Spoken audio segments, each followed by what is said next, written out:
안녕하세요. 사랑하는 대학교의 성도 여러분. 오늘은 12월 14일 수요일 아침, 그리스도 안에 참으로 복되고 좋은 아침입니다. 오늘도 말씀을 사모함으로 주님 앞에 모여있는 우리 모든 대학교의 성도들의 하나님을 향한 간절한 기도와 모든 소망들이 주님의 뜻 가운데 아름답게 이루어지는 복된 은혜의 날이 되기를 주의 이름으로 먼저 축원을 드립니다. 전도서 9장 11절에서 18절까지 말씀을 제가 천천히 읽어드립니다. 내가 다시 해 아래에서 보니 빠른 경주자들이라고 선착하는 것이 아니며 용사들이라고 전쟁에 승리하는 것이 아니며 지혜자들이라고 음식물을 얻는 것도 아니며 명철자들이라고 재물을 얻는 것도 아니며 지식인들이라고 은총을 입는 것이 아니니 이는 시기와 기회는 그들 모두에게 임함이니라. 분명히 사람은 자기의 시기도 알지 못하나니 물고기들이 재난의 그물에 걸리고 새들이 올무에 걸림같이 인생들도 재앙의 날이 그들에게 호련히 임하면 거기에 걸리느니라. 내가 또 해 아래에서 지혜를 보고 내가 크게 여긴 것이 이러하니 곧 작고 인구가 많지 아니한 어떤 성읍에 큰 왕이 와서 그것을 에워싸고 큰 흉벽을 치고 쌓고 치고자 할 때에 그 성읍 가운데에 가난한 지혜자가 있어서 그의 지혜로 그 성읍을 건진 그것이라. 그러나 그 가난한 자를 기억하는 사람이 없었도다. 그러므로 내가 이르기를 지혜가 힘보다 나으나 가난한 자의 지혜가 멸시를 받고 그의 말들을 사람들이 듣지 아니한다 하였노라. 조용히 들리는 지혜자들의 말들이 우매한 자들을 다스리는 자의 호령보다 나으니라. 지혜가 무기보다 나으니라. 그러나 죄인 한 사람이 많은 선을 무너지게 하느니라. 아멘. 지혜의 왕 솔로몬이 인생의 삶의 모습을 살피면서 여러 가지 참 납득되지 않고 이해가 되지 않는 이런 어떤 흡사, 부조리해 보이는 모습들을 이제 말씀을 통해서 적어가고 있습니다. 어제도 우리가 말씀을 통해서 본 것처럼 지혜자나 우매자나 부한 자나 가난한 자나 그들의 모든 삶을 보니 일반이라 별 다르지 않더라, 똑같더라. 이제 그 모습을 보면서 언뜻 그런 말씀을 들으면 참 인생이 참 부조리하구나 하는 생각이 들지 않습니까? 오늘도 함께 읽은 본문의 말씀 가운데 보면 몇 개의 사람들을 등장시키면서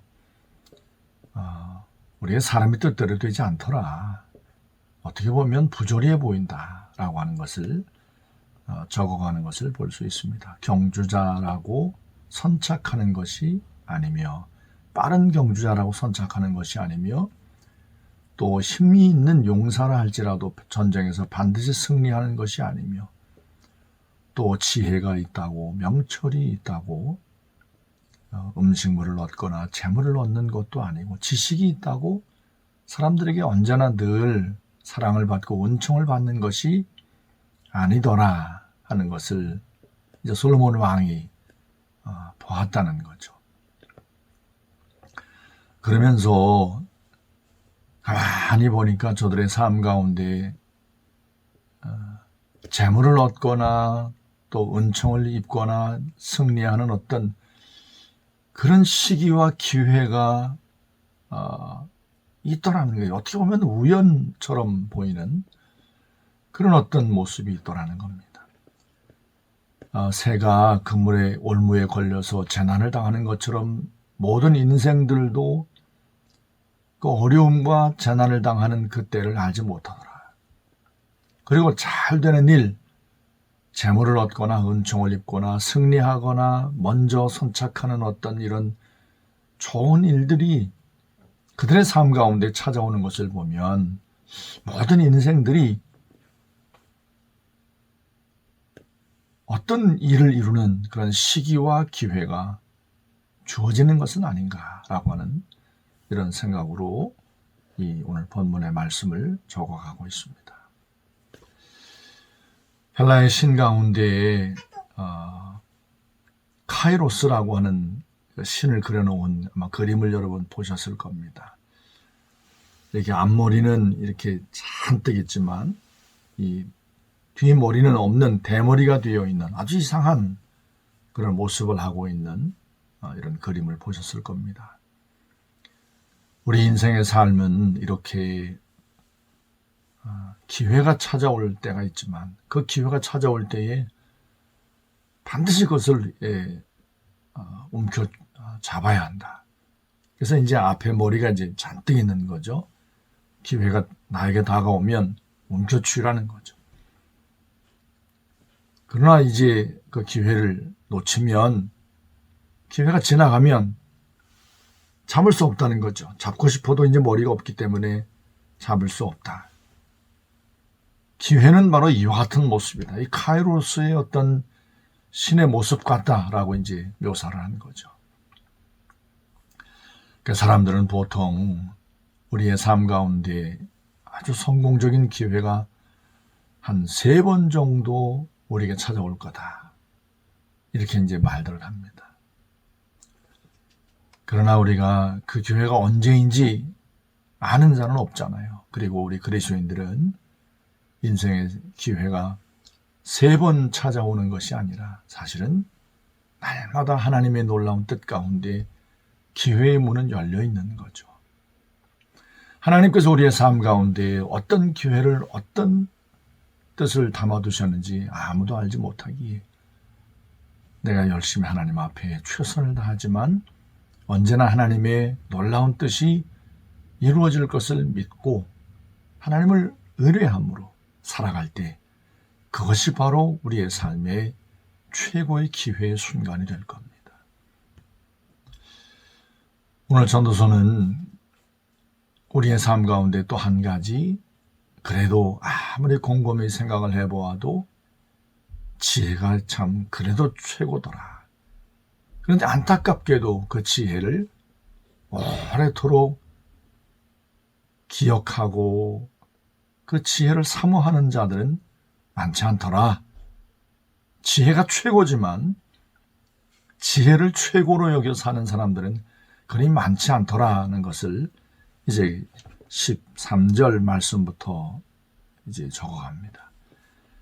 내가 또 해 아래에서 지혜를 보고 크게 여긴 것이 이러하니 곧 작고 인구가 많지 아니한 어떤 성읍에 큰 왕이 와서 그것을 에워싸고 큰 흉복을 쌓고 치고자 할 때에 그 성읍 가운데 가난한 지혜자가 있어서 그의 지혜로 그 성읍을 건진 그것이라. 그러나 그 가난한 자를 기억하는 사람이 없었도다. 그러므로 내가 이르기를 지혜가 신보다 나으나 가난한 자의 지혜가 멸시를 받고 그의 말들을 사람들이 듣지 아니한다 하였노라. 다윗 왕 때에 세바라고 하는 베냐민 지파 사람이 반란을 일으켰지 않습니까? 그때 다윗의 군대 장관 요압이 이제 군사를 이끌고 가서 세바를 친 거죠. 그래서 세바는 쫓겨갑니다. 세바가 도망가면서 이제 한 성읍에 아벨이라는 성에 이제 들어갑니다. 요압이 그 아벨성을 이제 포위를 하고 토성을 쌓고 이제 아벨성을 완전히 이제 진멸시키려고 하죠. 세바 한 사람 때문에 애꿎은 아벨성에 사는 사람들이 이제 큰 곤란을 당한 겁니다. 이때 그 아벨성에 지혜로운 한 여인이 있었습니다. 요압에게 이제 가까이 와 보십시오. 내가 할 말이 있습니다. 라고 말하고서는 왜 우리 성을 에워싸고 왜 우리 성을 왜 진멸시키려 합니까? 그랬더니 요압이 아벨성을 진멸시키려 함이 아니라 너 아벨성에 숨어든 그 세바를 우리가 잡고자 함이라. 그랬더니 지혜로운 여인이 그럼 우리가 그럼 세바를 내어주면 군사를 물리겠습니까? 그랬더니 요압이 그렇다고 이제 대답을 하니까 이 지혜로운 여인이 성읍에 돌아가서는 성읍의 장로들과 상의를 하고 세바를 잡아서 세바의 목을 베서 이제 요압에게 던져줍니다. 그래서 전쟁이 끝나는 거죠. 요압의 군대를 물리고 전쟁이 끝났다. 이번 반역 사건은 반란은 끝났다. 라고 하면서 이제 아벨성은 아무런 문제가 없는 평온한 어떤 모습을 다시 회복하게 되는 것을 우리가 사무엘하 20장에서 읽어낼 수 있습니다. 이 사건이 벌어졌을 때에 이 솔로몬 왕은 한 30대를 넘어선 아주 성인이었단 말이죠. 다 아는 거죠. 그의 아버지 다윗 왕 때에 있었던 이 사건을 보면서 이 솔로몬은 하나님 앞에 지혜로운 자라. 많은 어떤 힘이 있는 군사의 힘보다 지혜가 최고구나. 지혜가 우리의 삶을 이기게 하는 거구나. 우리가 살아가는 세상의 사람들이 힘을 삼는 것이 무엇입니까? 많은 지식, 또 많은 인맥관계,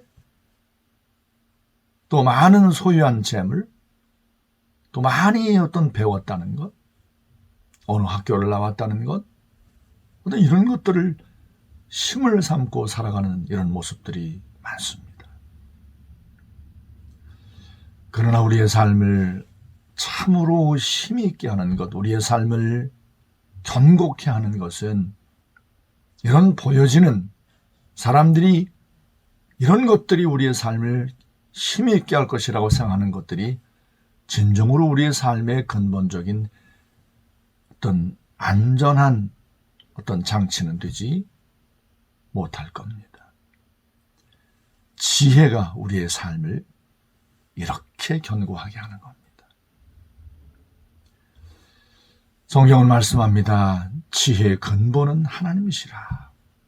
하나님 여호와를 경외함이 우리의 삶의 참된 명철이요 지혜라고 성경이 말씀합니다. 이 땅의 지혜의 왕이신 모든 지혜의 근본이 되시는 모사가 되시는 예수께서 2000년 전 이 땅 가운데 오셨습니다. 금년 성탄절을 한 열흘 정도 앞두고 있는 때를 우리가 살고 있습니다. 사랑하는 대학교의 성도 여러분, 이 땅에 성탄하신 우리의 지혜의 왕이 되시는 우리의 삶을 언제나 평안케 하고 안전케 하시는 참된 모사가 되시는 예수 그리스도를 지금 여러분의 삶 가운데 어떻게 여러분의 삶에 그분을 모시고 있습니까? 지혜의 왕을 따라가십시오. 우리의 참된 모사가 되시는 예수 그리스도의 말씀을 듣고 그 말씀에 순종함으로 살아가십시오. 그러면 부조리해 보이는 이 세상의 힘든 삶 가운데 우리의 참된 지혜의 왕이 되시는 예수 그리스도의 동행하심으로 우리 삶은 늘 평안과 안전과 하나님 앞에 평강이 넘치는 견고한 삶을 사실 수가 있을 겁니다. 오늘도 지혜의 왕이 되시는 이 땅에 성탄하신 예수 그리스도를 믿음으로 따라 하나님 앞에 참으로 평강이 넘치는 복된 은혜의 삶이 되시기를 주의 이름으로 축원합니다. 제가 먼저 기도하겠습니다. 저의 기도를 이어서 여러분이 기도를 이어가시면 되겠습니다.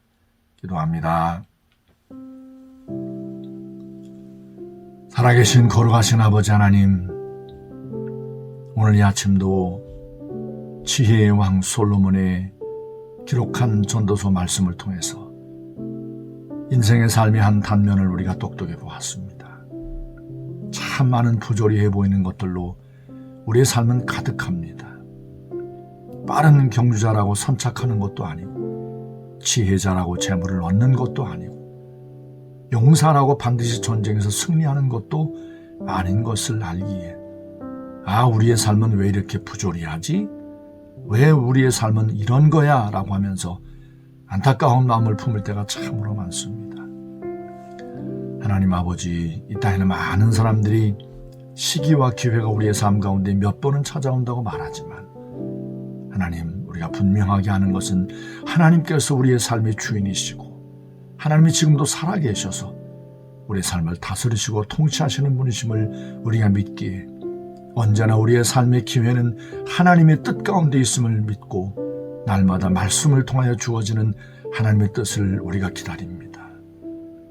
아버지 하나님, 이 땅에 많은 사람들이 인생의 힘을 삼고 있는 그 많은 것들, 헛된 것들을 따라가지 않게 하시고 지혜가 우리의 삶을 참으로 안전하게 견고케 한다는 사실을 똑똑히 말씀을 통하여 보았으니 이 땅에 성탄하신 지혜의 왕이신 참된 모사가 되시는 예수 그리스도만을 따르는 우리 모든 대학교의 성도들이 되게 하여 주시옵소서. 하루의 삶을 시작하면서 아침에 주의 말씀을 사모함으로 엎드린 사랑하는 우리 모든 대학교의 성도들에게 오늘도 말씀하신 것 마음에 새겨 그 말씀 붙들고 이 땅에 왕으로 오신 참된 모사이신 예수 그리스도만을 따르며 순종하는 복된 은혜의 날이 되도록 성령님 역사하여 주시옵소서. 우리 삶의 많은 문제를 안고 주님의 도우심과 주님의 역사하심을 구하는 우리 모든 성도들의 눈물과 기도와 간구를 들으시고 응답하시고 하나님 행하여 주시옵소서. 오늘도 하나님 앞에 함께 모여 수예배로 하나님 앞에 예배합니다. 예배하는 그 시간 찬양과 기도 가운데 영광을 받으시고 우리에게 생명의 말씀으로 임하여 주시옵소서. 오늘 하루의 모든 삶의 순간순간을 주의 손에 맡겨 의지하옵고 살아계신 예수님의 이름으로 감사하며 간절히 기도했습니다. 아멘.